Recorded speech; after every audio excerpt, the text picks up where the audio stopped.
Ragnar, good to see you again. Good to be back. We're here in LA again. It's nice. Yeah, beautiful setting. Beautiful ocean out there. First time we spoke 2.5 years ago, we got deep into the topic of guns and Bitcoin. Guns and Bitcoin. Thank you for my t-shirt. Appreciate that, man. You're welcome. Also, as a Guns N' Roses fan, I love this. That's what I thought. Yeah. But the podcast was a lot smaller then, and we talked about important topics. And since then, I've learned more about guns. I'm not sure how much my position's changed, but I want to revisit that whole topic and then get into a bit of Bitcoin with you and maybe talk a bit about your event that's coming up as well. Okay. So last time we spoke, you told me a story about your dad, which I didn't see coming, and that knocked me back a bit. But that gave some context for me around why you appreciate guns, why you're a proponent for guns. Do you mind telling that story again? Sure. When I was 16, my dad committed suicide. He shot himself with a pistol, one that I had held myself and one that I had shot. So that made a really big impact, obviously, on everything I view about guns. It gives me a lot of sympathy for people who are victims of gun violence. I understand the fear about guns. I understand the impact they could make. I understand when people disagree with having guns at all. And it took me at least 15 years to own a gun after that happened. And it was a very slow process to get back into guns. I would have thought somebody went through that, which is probably about as rough an experience you can. How old were you? 16. 16. That's about as rough an experience you can go through. I mean, my son's 17. I couldn't imagine him going through that. I could imagine you never wanting to hold a gun again. Well, yeah. I mean, I would have nightmares of like picturing what it was like, what it must have been like when it happened, and the aftermath. And it was my grandfather who found him in the house. So, I mean, I was glad that I wasn't the one who found him, but just all those sort of like made up memories of what it could have been, just it was nightmares. So you can imagine having a bad nightmare, but it was like real, and it's your father, and it's violent, and it's guns. So it just took me a long time, but you know, time passes and just memories fade, and I just decided, look, I got to get over this. And I slowly kind of worked my way. Back into guns, going to the gun range, renting guns, going with a girlfriend that I had at the time. And then when I bought my first one, this was probably 10 years ago, that was a big moment. And for you, was the process of reintroducing yourself to guns, going to the range and shooting and owning a gun, was that any part of therapy? Did that help you deal with it? Or was it just a completely separate issue? Well, I never went to therapy for my dad, but it was just like taking down the anxiety level of guns, because it's basic psychology, right? You have a negative association with something like when this happens.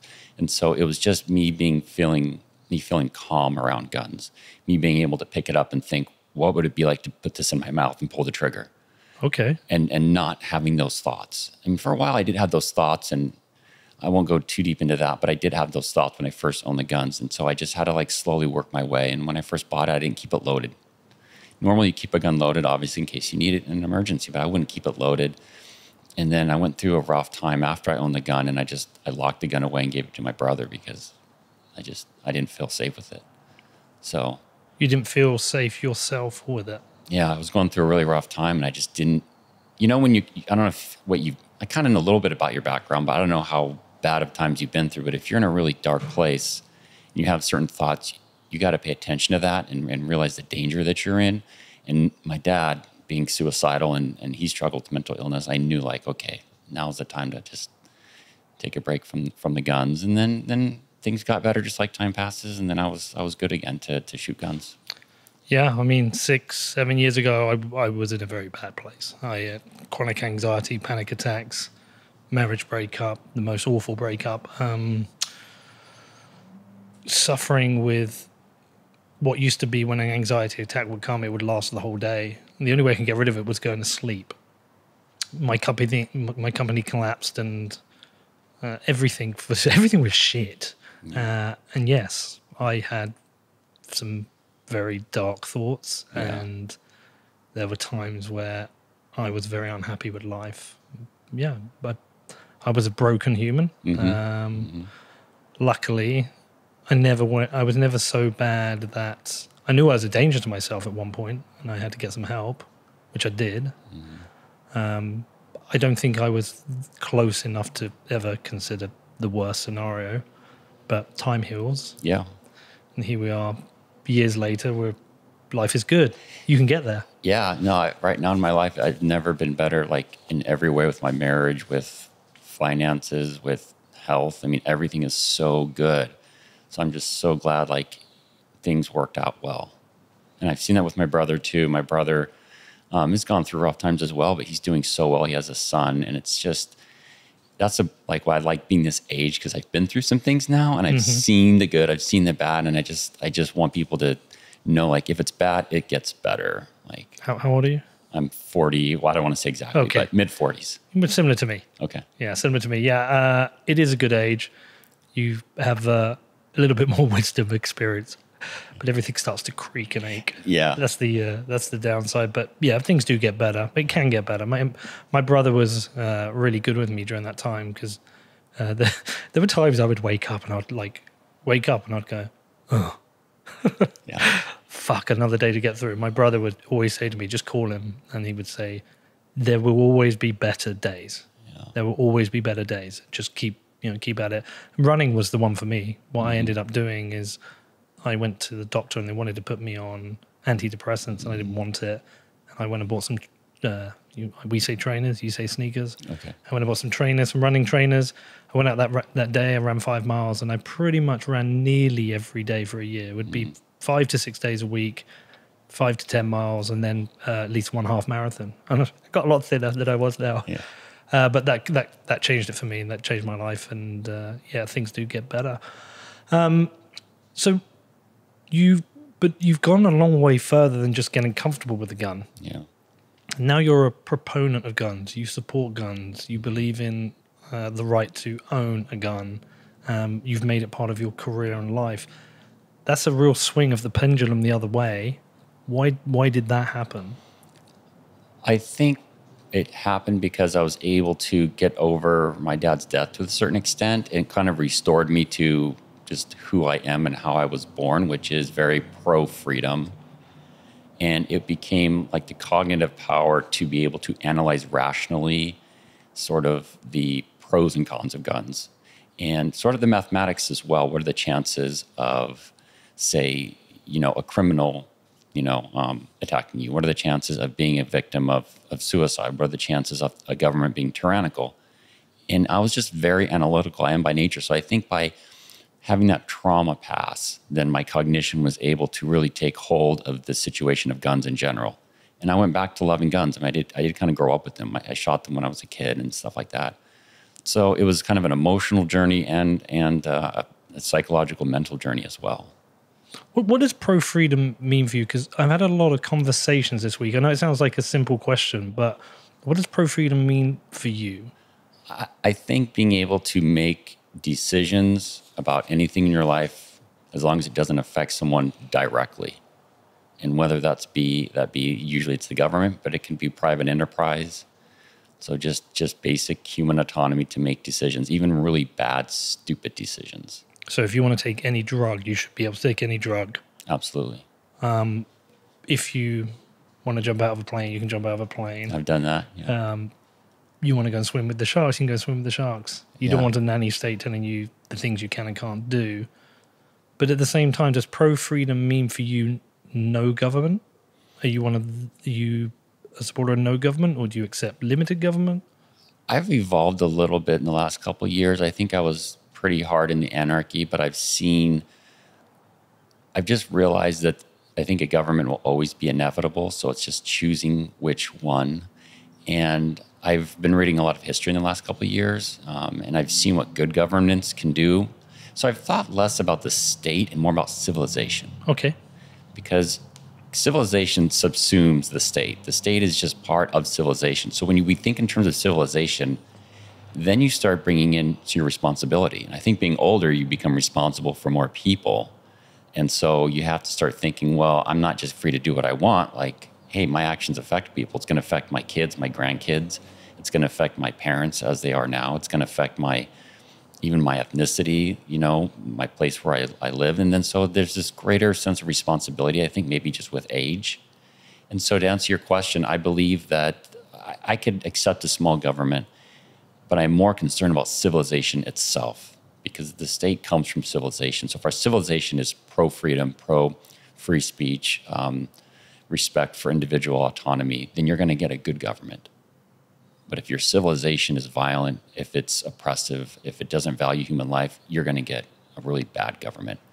So my focus is more on civilization, I would say. Can you talk about some of the examples you've read in history of good government?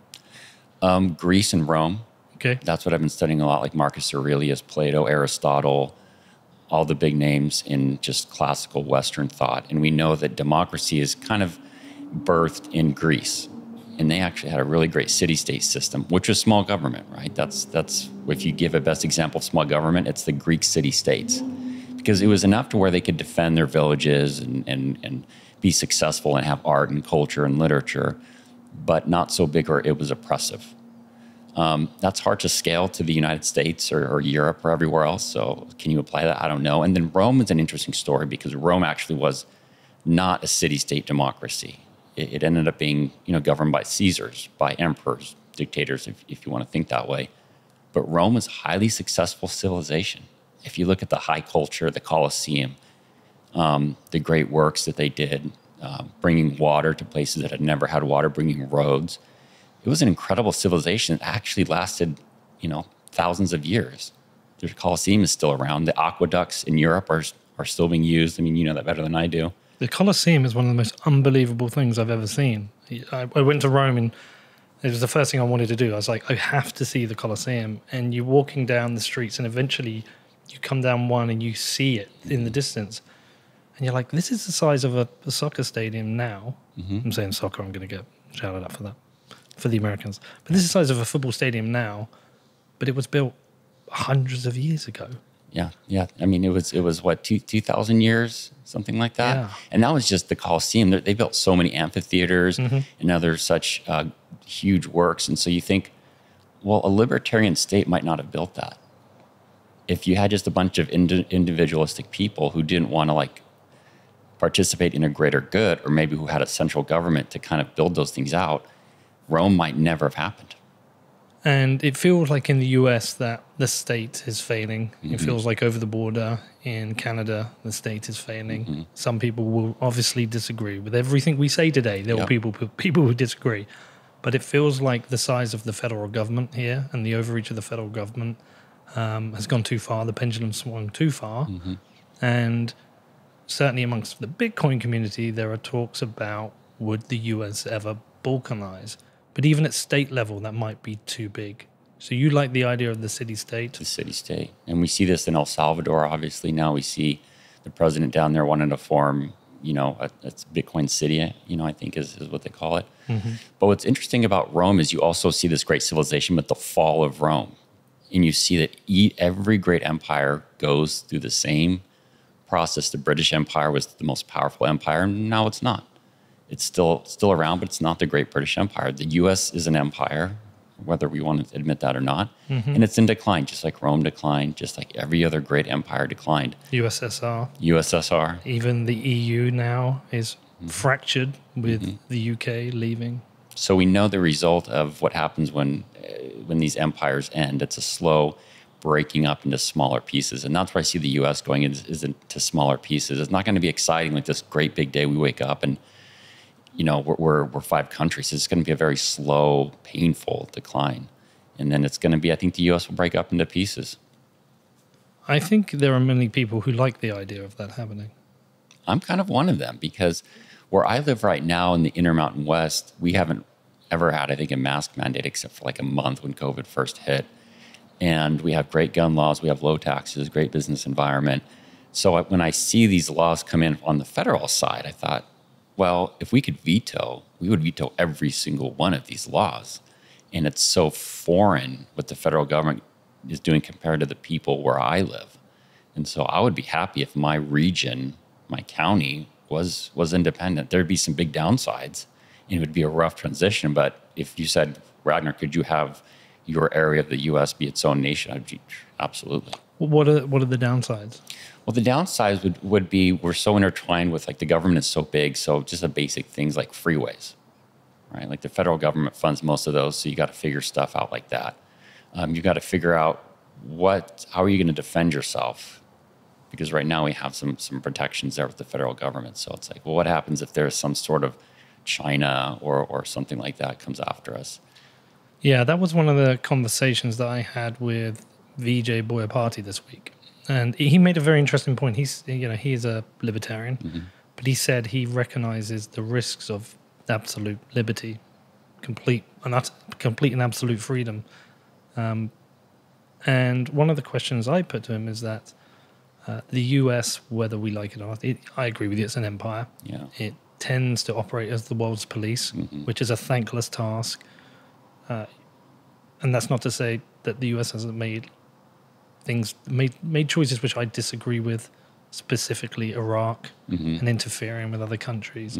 But it has maintained that position of world police. If the country was to balkanize and there was no US army, is there a geographical risk from Russia or China, who maintain themselves as empires? We've seen the influence China's had throughout the world with the Belt and Road Initiative, but we've also seen the influence they've had on Hollywood here and the NBA. How much more influence would they have if there was no federal government? And what is the risk of that? Yeah, Balaji, you're probably familiar with him. So he sees the future as basically the Chinese empire and the United States becoming fractured and being more decentralized. But that's where all the technology and innovation is still going to happen. But the US, the state, it's slowly going to fail. But in its place will be this more decentralized, robust power, but not at a government level, at sort of an economic innovation level. And I think that's how I see it as well. Yeah, because he talks about ascending and descending nations. Yeah. He says we need to stop talking about the first and third world. Yeah. Let's talk about the ascending and descending nations. He thinks the US is a descending nation, and he thinks, for example, India is an ascending nation. I am British, as you know.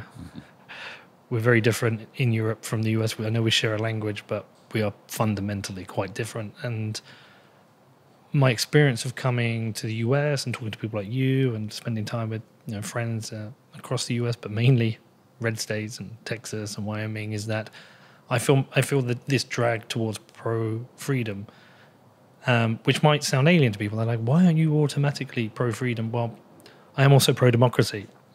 And in the UK, we do have certain elements of the way we organise ourselves.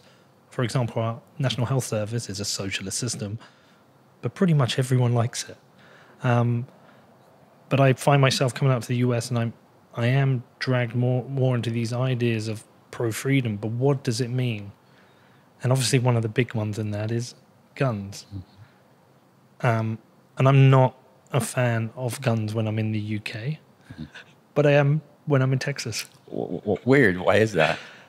I think it's the cultural shift to become a pro-gun nation for me is there's just a lot of unknowns. So, I mean, I don't expect around here in LA to see guns or meet people who own guns. They've got very different laws here. But almost everybody I know in Texas is like, you've got a gun. They're like, I got 30 guns. Yeah. Do you want to go and shoot one? Yeah. I went out recently and shot a bunch of guns. And it feels like to me that the culture of guns is spans so many generations that it is already a natural part of the society. But the shift from a non-gun nation to a pro-gun nation, I don't know what that means. I think it goes back to civilization. Like the gun thing isn't a legal question so much as it is a civilizational one. And I really saw this when I left California, moved to where I am now. In California, I wanted to conceal carry a gun, but I couldn't. Where I lived, they wouldn't allow it. So I moved to a place where I didn't even need a permit to conceal carry. I just put a gun in my holster in my pocket, and that was it. But I didn't feel like I needed the gun anymore because it's such a safe place where it's a civilized place with the rule of law. And so part of the U.S. is so uncivilized, and that's where the real violence comes in, is the areas that don't have that civilization of people being neighborly and feeling united with their people and just being like law-abiding people. And so part of the gun issue is a deeper issue, which is a broken civilization of fatherless homes. It's the fatherless homes. I think we talked about this. We did talk about this. Yeah, it's the it's the number one predictor for violence is a lack of father in the home. And that's a civilization, not like a pro-freedom or anti-government thing. And that's much harder to fix. And liberty doesn't fix that. What does fix it then? Families. I mean, having family values. And where do you get those from? There's no solution there in the state. There's no solution. Even like you could say that libertarian doesn't help that, because libertarian is so kind of, it can be sort of teenage, juvenile, like rebelling against, people in authority. So where does that come from? It's the classic question of humankind. Where does right and wrong come from? There's no easy answers. I just know I learned things from my parents. Yeah, and it's funny, as somebody I'm not particularly religious, but I really appreciate some of the morality that comes from religion. Mm-hmm. Some of I mean, Jeremy here, we've been talking this week because he is religious. I hope you don't mind me saying that, Jeremy. And one of the things I've been considering, because I've never read the Bible, and I'm not intending to read it because I think it's going to make me a Christian, but I feel like I want to read it to be educated around some of the morality that comes from that. Yeah. Well, I grew up in a really religious home. I was a missionary and went to a religious college, but have since left the religion. I'm more of, I don't know what I am, but not religious and not necessarily monotheistic. But in studying, say, ancient Rome and Greece, where they had obviously multiple gods, it was polytheistic, but they had this strong belief system. Like when you read Marcus Aurelius, there's the four virtues of like wisdom, temperance, justice, and courage. Those are the four bedrocks of a Stoic philosophy. And there's not really gods involved in that, except though the gods were a way to explain the human condition. So you have you have Zeus and you have Apollo and you have Mars and you have all these gods. And it's still with us to this day because it showed wrong and right. It showed when the gods were good and when the gods were bad and when they interacted with humans. And by not having a true sort of monotheistic religion, I don't know how much they literally believed in their gods. But what they did believe is the stories that they told that were traditional stories informed how they behaved. And when you read Marcus Aurelius and these other philosophers, their morality didn't come from, a man in the sky with a beard. It just came from some sort of passed down values. So it puts us in this tricky position where without some kind of centralized entity pushing these values onto people or explaining these values or teaching these values, that perhaps we will head towards a complete rot in society, complete rot in parts of civilization, which may lead to some form of collapse, that may lead to a rebuilding of society and values. Perhaps this is just a constant swing of pendulums, because Rome ultimately the Roman culture ultimately started to rot itself. We're all, as Bitcoin is referred to, so let the ambulance go past. We're often told stories of coin clipping and inflation in Rome, and that led to the collapse of Rome. Do you think we could be in similar times then? Oh yeah, we're following the trajectory of a fall of an empire and the fall of Western civilization. When you look at where Europe and the U.S. was, say, in 1890, when you look at the art, you look at the architecture, you look at the music, you look at the literature, contrast that to today, where I see modern art as complete crap. I like it. I see our architecture, just everything is worse. Everything is worse. And that's not, again, a state government liberty issue. That's a civilizational issue. And Nietzsche kind of predicted this. He said, like God is dead, we killed God.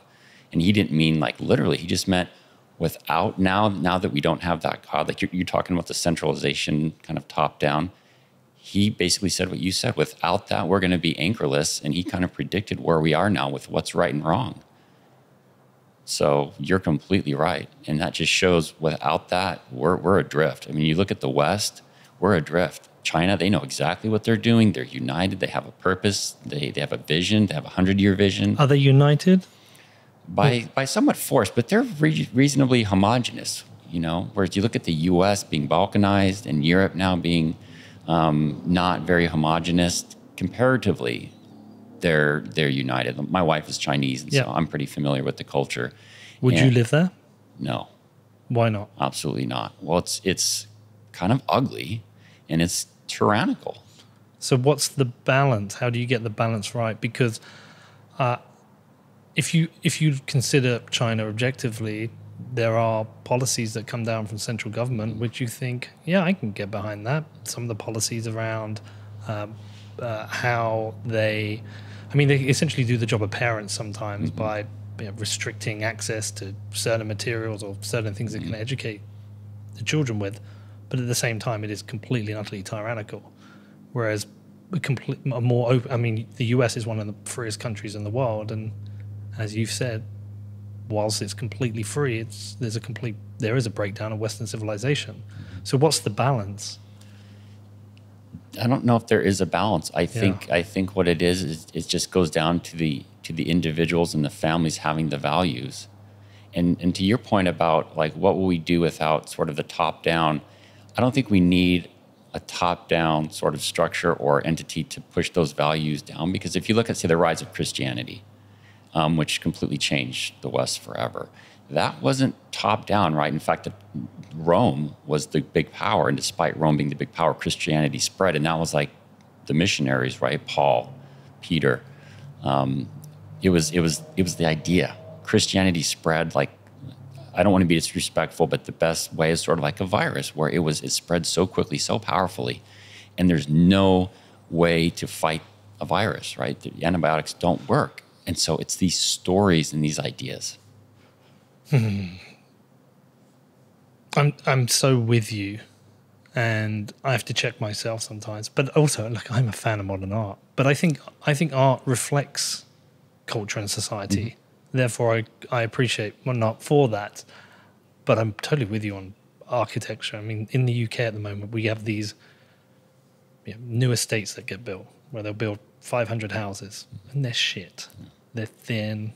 Their internal walls are MDF.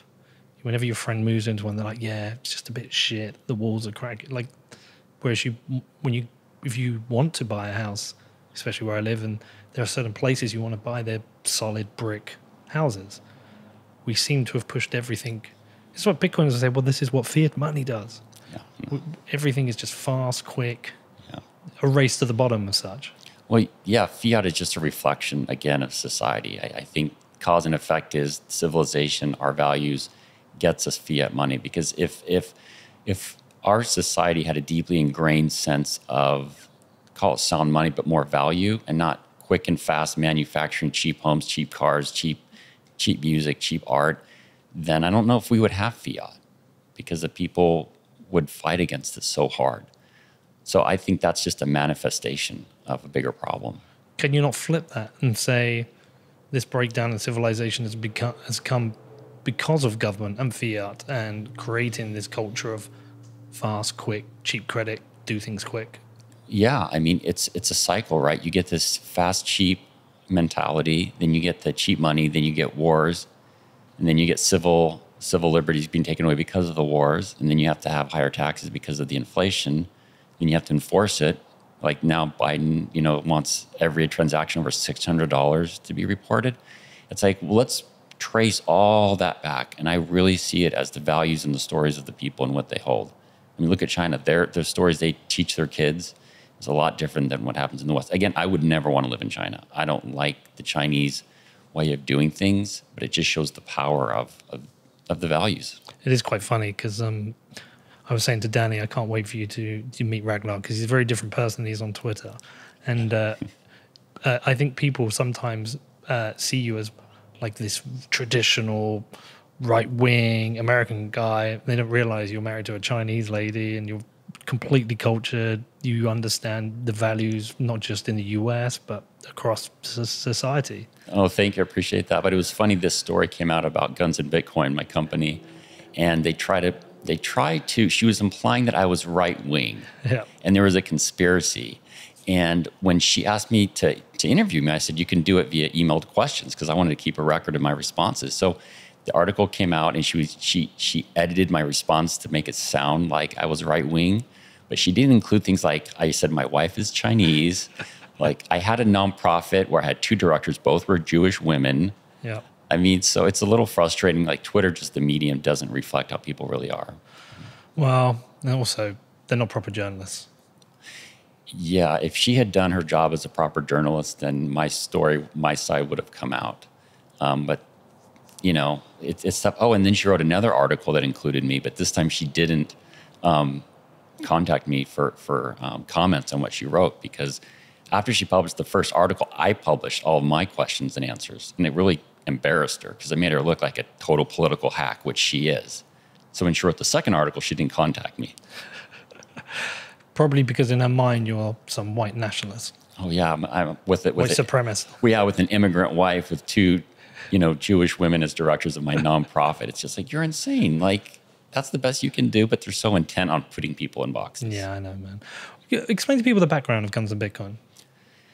Well, we started in 2018, and it was just an idea. There wasn't like a business plan. I'm going to eventually put on a conference, or like we're going to make T-shirts. It was just kind of how I was living life, which is I love guns. I shot guns. My libertarian philosophy, which was stronger back then, and then of course love Bitcoin. And the two went together because I see both as like an asymmetric defense against a more powerful adversary. So that was it. And then we made this gun case, which included cutouts for Bitcoin hardware wallets. Nice. And I did that just for myself. I made my own case. But then I thought, maybe I could sell these. And we did sell them slowly, but we did sell out of the cases. And then it's like a self-sovereign case. Yeah, it's a self-sovereign case. You have your gun, you have your Bitcoin hardware wallets, and a couple batteries, and some tin pineapple. Yeah, no, that didn't fit in the case. That you carry in your pocket, but that was the idea. Yeah. And then just over time, we put on the conference because I wasn't seeing any conferences that I wanted to go to. Mm-hmm. So again, it was just like, I want this. I'm going to build it myself. And then now we're going on our third one here in a couple months. And you are teaching people at the events about guns, and I assume you have people come who are fans of guns, they come and learn about Bitcoin and vice versa? Yeah, so we call it Freedom Tech. So that includes 3D DIY printed guns. It includes Bitcoin, but now this year we're doing Monero, which a lot of people are actually happy with. Let's talk about that. Yeah. I always, very early on in my podcast days, I was like, there are 3 types of people in this industry. There are crypto people, there are Bitcoin maximalists, and there are Bitcoin maximalists who are like, yeah, but Monero is okay. Yeah, Monero is acceptable to a lot of people, but to me, Monero is the litmus test of sort of intelligence in Bitcoin. Because if you understand the purpose of Bitcoin, you understand that it's a tool, and we're just trying to separate our financial system from the old one. And Monero is such a good money, just technically, it's such a good money that how could you not want to use it? Because one of the reasons I appreciate Monero, I don't own any right now. I did at one point.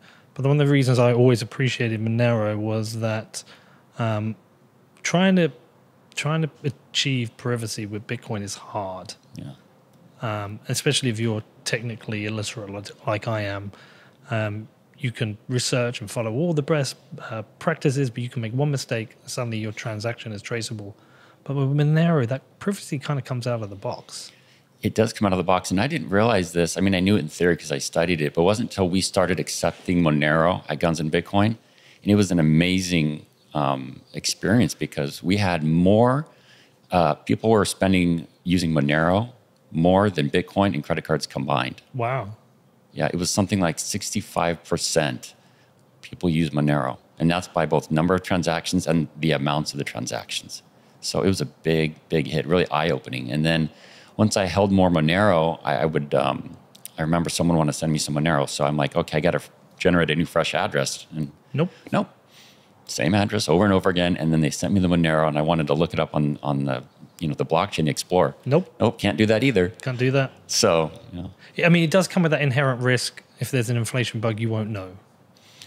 I've read that, but I'm not sure that's true. I'd have to double check on that, but I think there's a way to detect it. But I thought you can't count the total supply. I believe you can, but that starts to get past my... It's definitely passed by. Yeah, past my level. So what do you think the thing is with the the people who are anti-Monero, do you think it comes from that point of some people are Bitcoin is the only cryptocurrency, and therefore I won't accept anything, and therefore I won't accept Monero? Well, I think Bitcoin maximalism started out well as a reaction against ICOs, but it's become a monotheistic religion and it's non-rational. Mm-hmm. So because of that, they can't make a rational judgment about Monero. They can't look at what are the monetary properties, what are the privacy properties, what's the liquidity, because they're not rational. It's become something that is an identity. There's another part of that too, and that's the idea of sound money. And I wrote a blog post about this, where the idea of sound money is false. Bitcoin is simply not sound money. Why not? Because the definition of sound money is money that has stable value and that you can't inflate away. So Bitcoin meets one of those. You can't inflate Bitcoin, but obviously Bitcoin is very volatile. So it doesn't meet both qualifications of sound money. Where does that definition come from? Common dictionaries. Now, there's other definitions of sound money, but if you look at... we'll get Danny to look it up. Yeah. But your common definition, talk to anyone, what does sound money sound to you like? Oh, that's money that has good value. The defense to that would be is that we are migrating towards a Bitcoin standard. In time, Bitcoin will become more stable, but that ability to go from zero to multi-trillion-dollar market requires volatility. It requires and it goes through this process of redistributing the coins. So eventually it will be stable with enough liquidity. I don't think Bitcoin will ever not be volatile. Okay. And the reason is because you can't, when there's a change in the demand, you can't change the supply. So when the demand goes up, you can't increase the supply. When the demand goes down, you can't decrease the supply. So there's just this inherent inability to stabilize Bitcoin. Here you go. So definition of sound money: money not liable to sudden appreciation or depreciation in value. Stable money. So yeah. Interesting. Just going to put the cat amongst the pigeons. So neither Monero or Bitcoin are sound money. Yeah, neither are sound money. Is anything sound money? Well, not really. I mean, gold might be the closest thing because gold historically hasn't had these big swings in volatility. So that would be the closest thing. In my blog post, I wrote that Bitcoin isn't sound money, but it is metallic money. Metallic money just means it's hard to inflate into copy and paste. And I said Bitcoin is cypherpunk money, imperfect cypherpunk money, because it's peer-to-peer. Now, going back to your original question about Bitcoin, and Bitcoin maximalism and why do they not like Monero, it's because their cognitive model of Bitcoin is sound money. And so because of that, it's like God is great, Bitcoin is sound money. They can't deviate from that. And so they turn into a morality question. See, I hodl Bitcoin. It's the only thing I hodl. But I've always said I can think of scenarios where I would use Monero. I can easily think of scenarios where I'd use Monero. If I had to buy something specific that was, perhaps I'd have to go to a dark web. My preference would be to use Monero because my fear with Bitcoin is that I would leave a trace of what I've done. With Monero, I'd feel a little bit more confident that I wouldn't. And that has pissed people off in the past, but I mean, you have to get beyond that. Yeah. Would you have considered yourself a Bitcoin maximalist at one point? Yeah, I did. And it's because how it started out, I think, was good as a reaction against ICOs.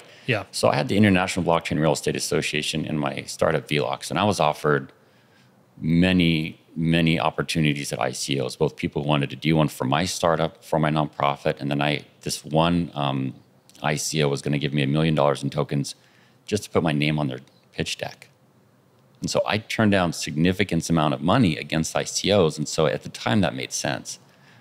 But it's become a farce of what it can be. And your point about Monero is a good one because you want to use Monero because it's cypherpunk money. It's private. It's fungible.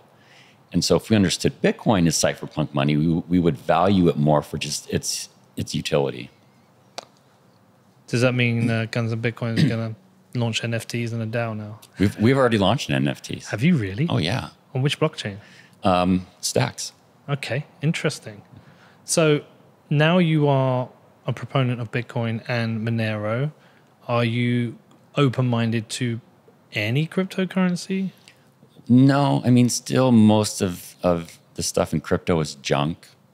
So that's what's hard to distinguish is it's almost all junk. But when something is good, I think that's probably the resistance because it's just there's so much bad. So how could there possibly be something good among that? And we don't need to go into Stacks, but I think Stacks is one of the very, very few non-Bitcoin things that's good. Monero is the other one. Well, let's talk about Stacks. I can't argue about Stacks from a technical point of view. Maniv's asked to come on the show a bunch of times. He actually did. We recorded a show once, but it didn't work out. We just kind of stopped it. It didn't work out. And I get a lot of messages from people saying, look at Stacks. Stacks is interesting. And at the same time, I speak to other people and they're like, no, Stacks is bullshit. Explain Stacks to me and why people should care about it. Well, I've had the same reaction. So a couple of days ago, Adam Back, I posted something about Stacks, how I did a swap between Stacks and Bitcoin in a swap. And Adam Back called it a shitcoin. So him and I got into that. But Stacks is basically, it's a layer 1 blockchain that's built on top of Bitcoin. It has smart contracts. It has DeFi. It has NFTs. It has a domain namespace. So it's kind of like Bitcoin's extension layer for programmability. Stacks makes Bitcoin programmable. What does it mean when you say built on top of Bitcoin? So Stacks is its own blockchain that will settle on Bitcoin. So Stacks has transactions just like any other blockchain. And what they do is they stuff all those into one block, its own block. So there's a Stacks blockchain. And then they hash all those transactions and they insert that hash into a Bitcoin transaction. So you could think about every 10 minutes, all the Stacks blockchain transactions come together, hashed, and inserted as metadata into the Bitcoin blockchain. Why do they do that? To anchor it, and to take advantage of Bitcoin's, immutability and all that stuff. Okay, but it does mean that Stacks has its own token, yada, yada. I mean, maybe we'll look at it at some point, maybe. So back to Monero, that's the biggest part of your business now. Yeah. I mean, it still is more people use Monero than Bitcoin to pay for things. Although that's been an exception because of our conference. We've had sponsors that will pay in Bitcoin because they're Bitcoin companies naturally. But if you look at the non-sponsors, it's still Monero. And going back to it, I think if we understood Bitcoin as cypherpunk money, Monero cypherpunk money, then we're not so hung up about hodling and getting into these monotheistic things because then we understand what it really is. And you could accept that Bitcoin is volatile. You could accept that bad thing about Bitcoin. You could accept other bad things because you realize it's not sound money. It's cypherpunk money. It's metal cypherpunk money. What do you mean by cypherpunk money? It's peer-to-peer. It's just that simple. It's like BitTorrent, right? BitTorrent is peer-to-peer, but for music and files. Right. So it's money that you can use on the underground, away from everyone, for secret transactions, for stuff you want to do outside of the state. It's got that kind of rebel attitude. Yeah, and the reason why I emphasize that is because people get mad at things you say. And part of it is if you say something that is not positive about Bitcoin, it's because they can't accept that it's not sound money. They can't accept that there's flaws to Bitcoin. And cypherpunk money never was meant to be perfect money. It's just meant to route around third parties. Cypherpunk money just routes around third parties, whether it's banks or the government. And there's not arguments about is it the perfect money. It's not the perfect money. And I don't think I'd want to be in a Bitcoin standard.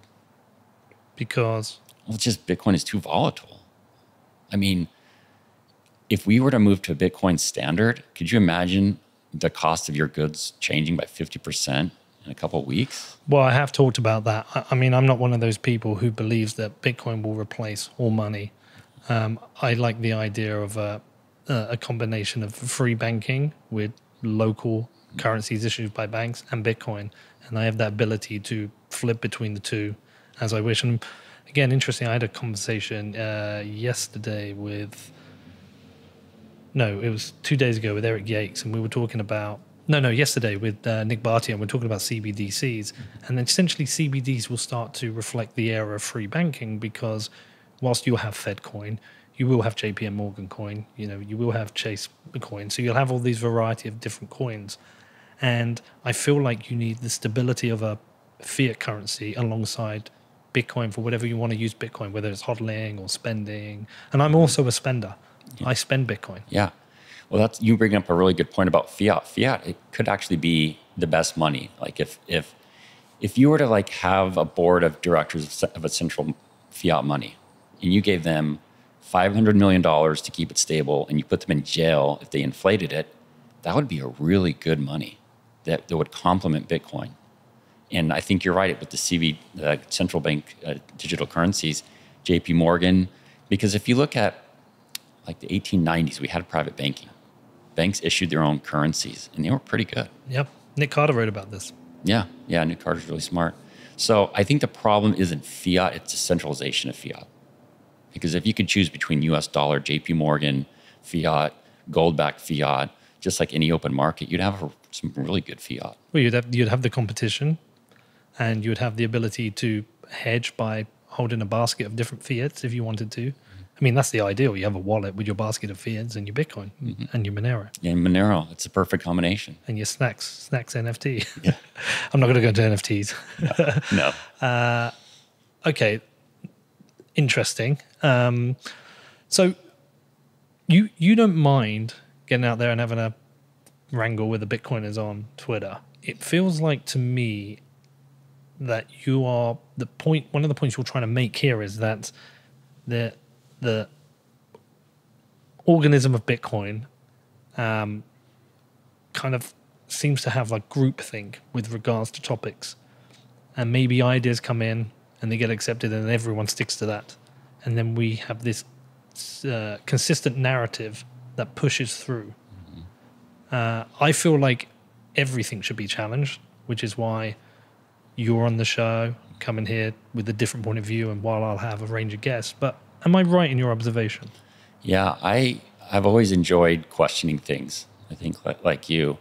But it used to not be this way in Bitcoin. So I got into Bitcoin in 2011, and it wasn't like this. Tell me about it. Well, for example, the first NFTs actually were on Bitcoin, on something called Counterparty. And that was like 2014 or something. And it just used to not be that way. The first ICO was on Bitcoin, Mastercoin. Yep. That was 2015? And when those came out, there wasn't this shrieking and clutching of pearls and all that. It was just like, cool, innovation. But is that the fault with the shitcoiners? Yeah, and I think that's probably what changed it was all the terrible ICOs. But people need to be adults and still maintain their objectivity and say, these ICOs are bad, but maybe there's other things that are still good. You can't just throw out everything. But it's so much more convenient to just have like this one view, that Bitcoin only. It's mentally lazy, and it's very comforting to know that it's like, it's so nice. Isn't it nice to think there's one perfect money and I just need to focus my identity and all my thoughts on that, and I don't need to challenge or question anything. It's very hard to question, just in general in life. So what would you question? What are the most important issues you would be pushing back against? Bitcoin is sound money because I think that leads to the maximalism. I think not spending. I think not being open to Monero. And the other thing with Bitcoin maximalism is that it pushes out so many other tools that we need. So people think, I'll just fix the money, I'll fix the world. No, Bitcoin is very narrow in what it fixes. But people, when they just focus so much on Bitcoin as on money, what about everything else?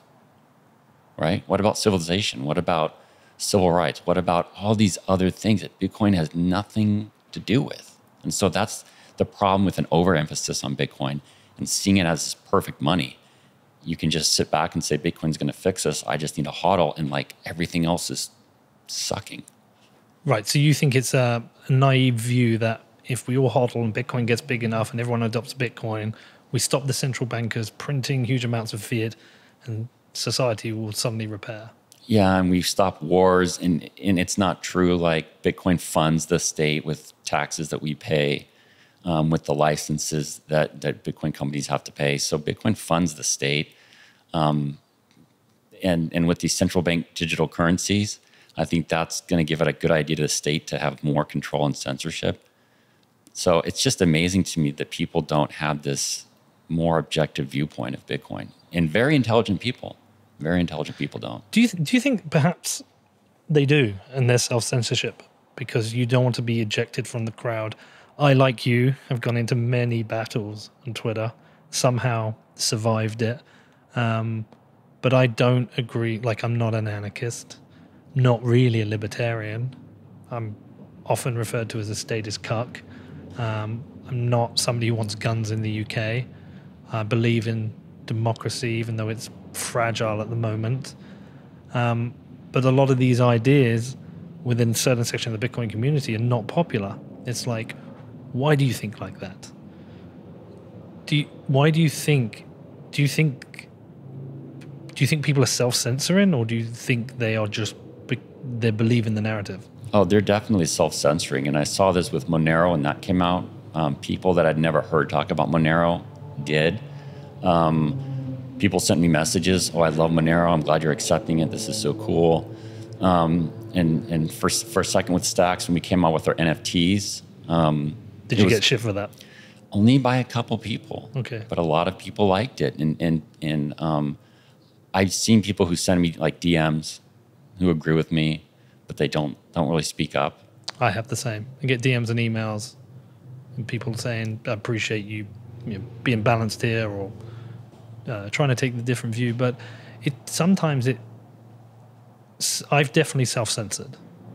I would probably be talking about more wilder ideas and trying to be more objective. But there are times where it's just like, I need a bit of peace and quiet. Yeah, it's a tough battle. Yeah. Yeah, because I see people disagreeing with you and calling you names, and we had a Twitter battle years ago, which was kind of ugly, and I regret it. But me too. It's just sometimes not worth it. Like when I saw Adam Back, give that comment, it's just like, oh gosh, I have to say something back because it's Adam Back. It's not some random troll. He's a very intelligent person. Yep. I respect greatly. But sometimes, hey, I got stuff to do. I appreciate the fact that you think like that as well. I actually think it's particularly got bad in this last 2 years, this kind of pleb army of whatever .hodl. It could be LA.hodl, Arizona.hodl, fucking anywhere .hodl, that meme and attack people who aren't of the same groupthink. And I think that's actually harmful for Bitcoin. And I think it scares people off and it stops open and valid debate, which is why I love the podcast, because no one can stop this conversation happening. There's no one yelling at me from the side, maybe Danny giving me a stern look occasionally, but there's no one can stop this conversation happening. And I support more of this.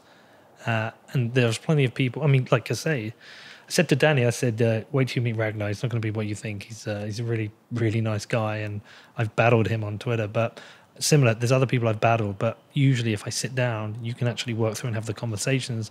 And I think perhaps Twitter, the medium, is, you could argue that's part of that civilizational collapse. Yeah, because we don't have those intelligent conversations. So as I've been studying Rome and ancient Greece, part of their education was foundational, was rhetoric, was logic. I mean, years and years you would spend, it wasn't like a one semester. It was years of growing up, learning rhetoric and learning logic. And they would have these great debates and they would memorize passages. Well, now it's like we don't read these long passages. We don't practice rhetoric or logic. We just have tweets and Instagrams. It's quick thoughts. And you're right. I think it's a reflection largely of our civilization, which is short attention span and everything being cheap. Yeah. And also the gaming out of like the reward mechanism that spikes the serotonin when you get a jab in on someone. Everyone's like, yeah, well done. And 500 likes and a bunch of retweets. Yeah. And I've found it so important to take a break from Twitter and to read old books because it just kind of slows you down, takes you out of that constant dopamine hits or drops. If you're going to recommend one book now, what would it be? Meditations by Marcus Aurelius. It's kind of his private journal. Okay. Danny, let's get that ordered. Another book to get through. Yeah, I'm with you on that as well. I don't take enough breaks from Twitter, but I'm definitely not on it as much as I used to be. I actually think it can be damaging for mental health.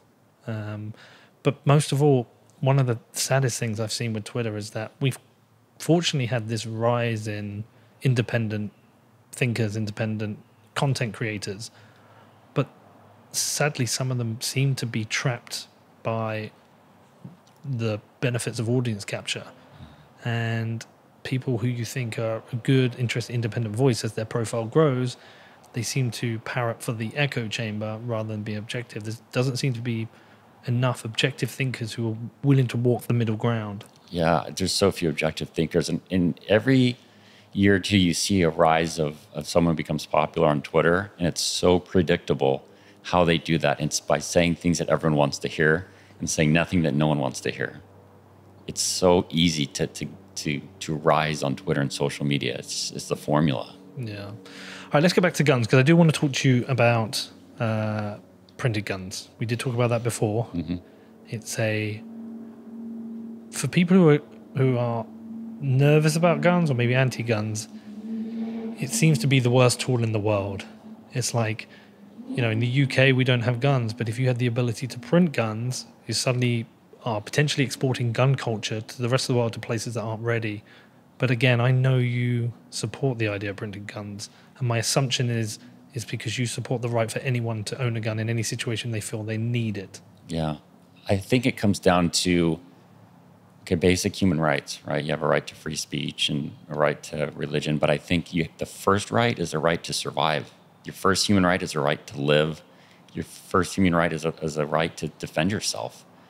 And so when you don't have a gun, you simply can't effectively do that in this age. You just can't. And so the flip side of that is the greatest existential threat is the state, and they have a monopoly on violence. It sounds like a talking point, but that really is an existential threat that I see. Okay, explain why. Because I can't remember who, it might have been Sam Harris.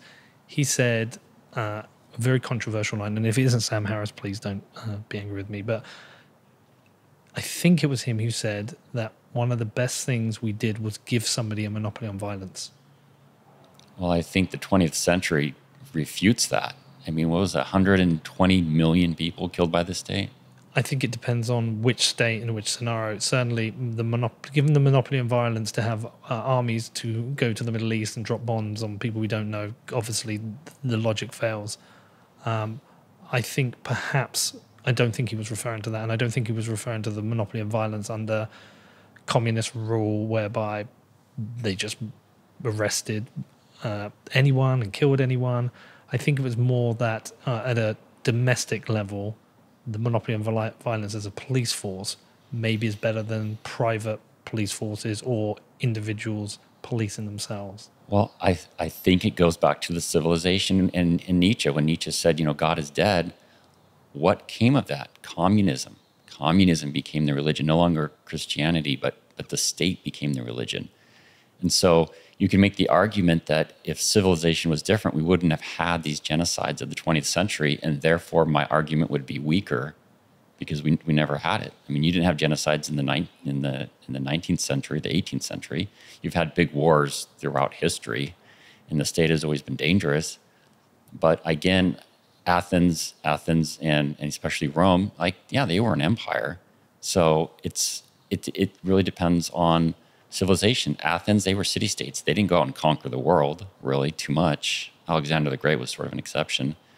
But generally, Athens was sort of keep to themselves in their own city-states. So that civilization is one where it would be a lot different gun debate.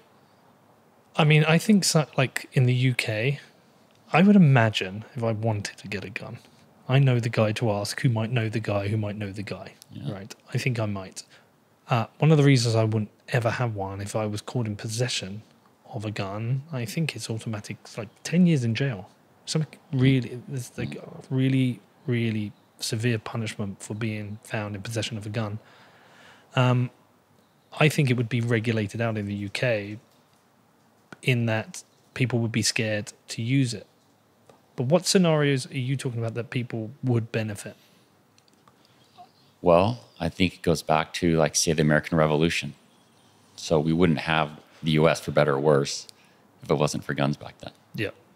Right now in Myanmar, the rebels are fighting kind of a fascist government, and they've 3D printed their own guns, the FGC-9. Really? Oh, yeah. Fascinating. How do they get their ammo? I don't know. But ammo's a lot easier to get than a gun. You can get ammo anywhere. I'm sure you could find that in the UK. So if you look at them, you're like, well, should they have guns? Well, absolutely. But again, that's a civilization issue because they're fascist. If you were to go to like Great Britain, I mean, generally it's like a peaceful, well, it used to be more so, but Generally, we're quite peaceful. yeah, generally you guys are nice people. Yeah. But it's a lot different than parts of the US. What is the current situation of regulation with regards to printed guns? Is it state by state, or is it federally outlawed? Where are we at with that? So federally, and most federally, it's generally not illegal to manufacture your own weapon as long as you're not a prohibited person, which means violent felony. So as long as you don't have a violent felony charge, you can make and use your own weapons, but you can't sell them. Okay. That's it. And is that and are there different states have different rules, or does it just fall into the same gun laws of the rule?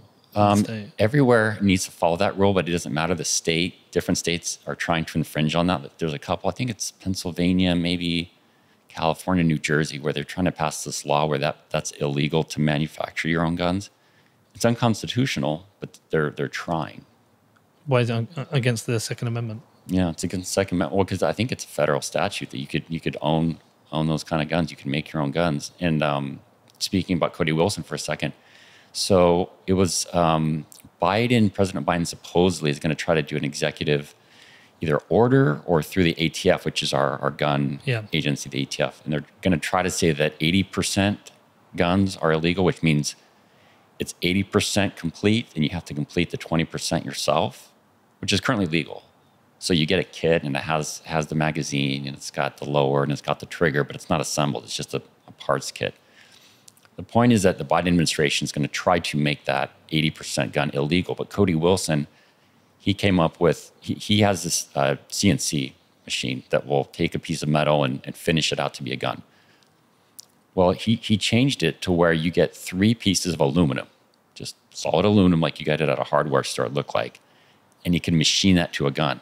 So he completely went around that by saying, you're starting out with blocks of aluminum, and I'm still going to be able to make a gun from blocks of aluminum. So with President Biden saying, we're going to eliminate 80%, well, Cody Wilson is at a 0% starting point, and he can still make the guns and go right around this 80% thing.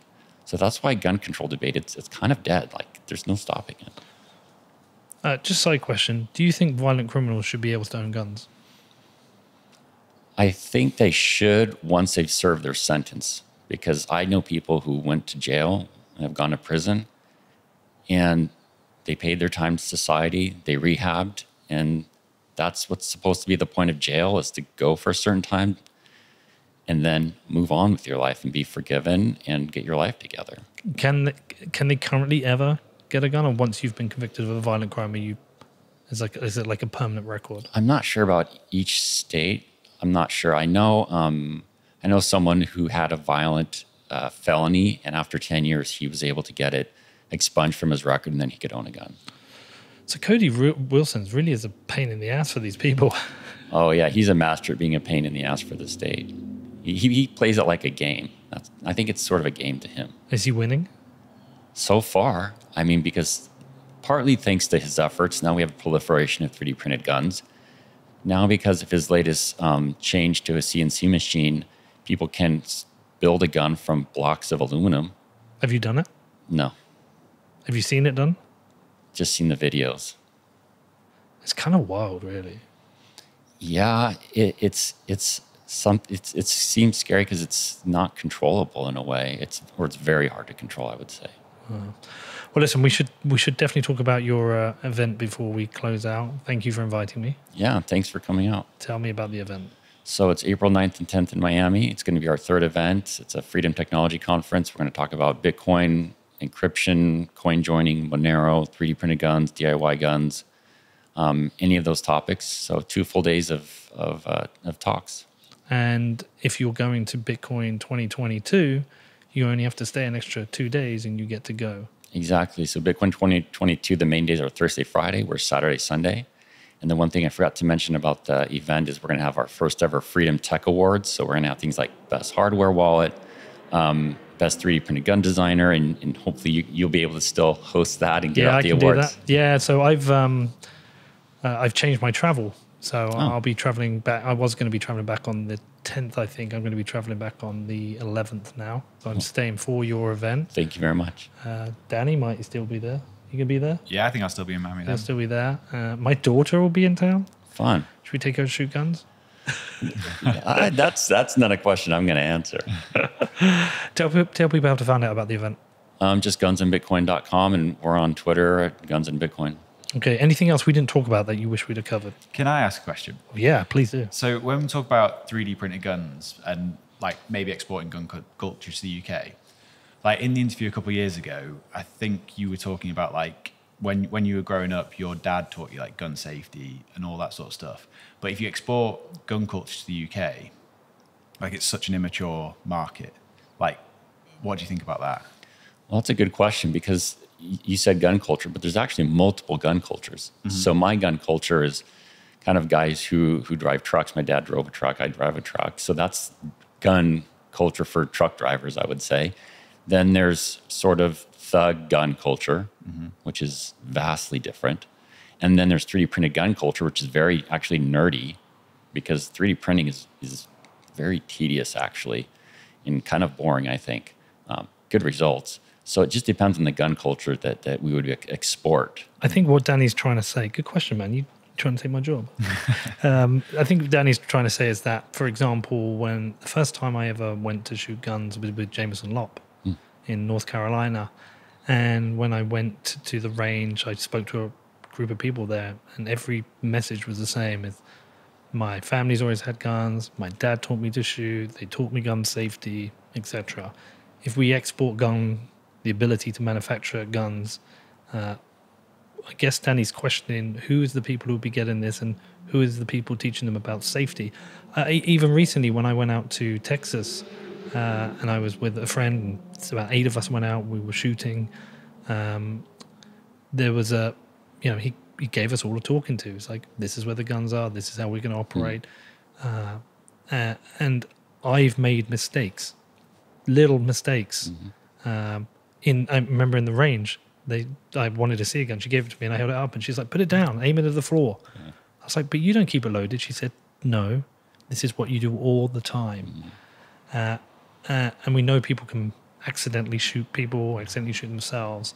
I guess Danny's questioning, isn't that an inherent risk of 3D printed guns? I think the spread of 3D printed guns will depend, again, on the civilization. So in a place like Myanmar, the civilization there is one that's oppressed by the the government. If you export it to Mexico, that's a cartel civilization. If you export it to the UK, I don't know. You guys have kind of a unique situation there. We have a knife culture. Knife culture. Well, the knife culture people will adopt the thug gun culture that you guys hunt. I mean, the hounds and the dogs and the foxes. Well, that's legal now. Yeah. So that's a gun culture. So those people will probably be safe. So I think it depends on which culture, even within each country. I think the risk is the people who will be attracted to this are the people that you don't want to be attracted to this. Not everyone, but some. Yeah, but I think that goes for any sort of freedom, like, right, the internet, like with encryption, there's going to be some bad actors who use encryption and Tor for some very dark, bad things. But we've decided as a society that that's worth the trade-off. And that's to me what it is, it's worth the trade-off. That's fair. That answer your question, Danny? Yeah, I think so. Do the 3D printed guys alongside the manufacturer of their machines also provide education on safety? Yeah, it's kind of funny. Again, it's a little nerdy. Like, these guys put out videos and they test each gun. So when they create a gun, they don't just put out the blueprint, so to speak. Okay. They alpha test it, they beta test it until it's perfectly safe, and then they publicly release the files. There's so much education now about how to set up your printer and fix issues with your printer, and it's very safety first in terms of the manufacturer. And then, like, when we had our last Bear Arms and Bitcoin conference, we went to the gun range, and you had all these 3D printed guns, and it looks scary, but it's safety first. Just like when you've shot guns, it's safety first. So it's a safe gun culture. Safety first. We did end up shooting this. You'll know it straight away. This like explosive stuff.